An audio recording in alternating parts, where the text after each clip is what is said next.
My first duty in എയർലൈൻഡ്.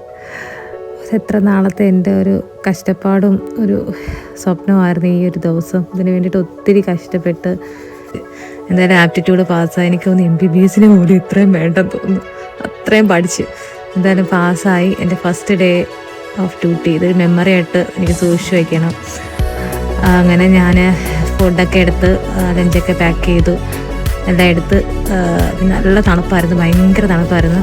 അങ്ങനെ ഞാൻ pack ചെയ്ത് ജാക്കറ്റൊക്കെ ഇട്ട് വീടിൻ്റെ കീയും കാര്യങ്ങളും ഒക്കെ എടുത്ത് ഞാനിങ്ങനെ പോയി. അപ്പം അതുകൊണ്ട് ഈ വിഷ്വൽ 3rd ഡേയുടെ ആണ് കേട്ടോ. നല്ല ഭംഗിയുണ്ടായിരുന്നു ഈ വിഷ്വൽ കാണാനായിട്ട്. നമ്മളിങ്ങനെ രാവിലെ എണീറ്റ് പോകുമ്പം ആദ്യം ഇരുട്ടായിരിക്കും, പിന്നെ ഇതുപോലത്തെ ഒരു ഇതായിരിക്കും, നല്ല ഭംഗിയാണ് കാണാനായിട്ട്. പിന്നെ ഞാനൊരു കോഫി എടുത്ത് ഇങ്ങനെ പാക്ക് ചെയ്തെടുത്ത് പോകുന്ന വഴി ഇങ്ങനെ കുടിച്ചുകൊണ്ട് പോകും. അപ്പോൾ നമുക്ക് ഈ തണുപ്പ് അറിയില്ല. ഈ ഫോൺ പിടിച്ചുകൊണ്ടിരുന്നതുകൊണ്ടാണ് കൈയെല്ലാം അങ്ങനെ കോടി ഇരിക്കുക, ഭയങ്കര പെയിന്. അങ്ങനെ ഞാൻ അവിടെ എത്തി. 12 hours later.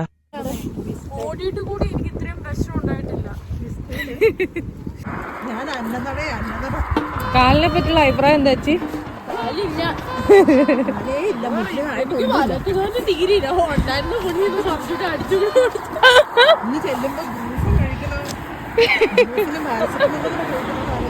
ചേച്ചി നടക്കുന്ന നടത്തം കണ്ടോടി. അങ്ങനെ ഡ്യൂട്ടി കഴിഞ്ഞ്, സത്യം പറഞ്ഞാൽ ഡ്യൂട്ടി എങ്ങനെ ഉണ്ടായിരുന്നു എന്നോട് ചോദിക്കേണ്ടവർക്ക് പ്രത്യേകിച്ച് ഈ വീഡിയോ കാണുമ്പോൾ മനസ്സിലാവും. എൻ്റെ കാലുണ്ടോ നടുവുണ്ടോ എന്നൊക്കെ ഒരു ഡൗട്ട്. അത്യാവശ്യം നല്ല ജോലിയുണ്ട് കേട്ടോ. അങ്ങനെ ഞാൻ ആടി എങ്ങനെ വീടെത്തി. വിനിയണം കുളിച്ചിട്ട് എനിക്ക് ബെഡിലോട്ടൊന്ന് ചരിഞ്ഞാൽ മതി, എനിക്ക് ബോധം പോലും ഇല്ലായിരുന്നു. കാവടി കളിച്ചു പോയ ആളാ ട്രാജഡി ആയിട്ട് കിടക്കണ കണ്ടില്ലേ.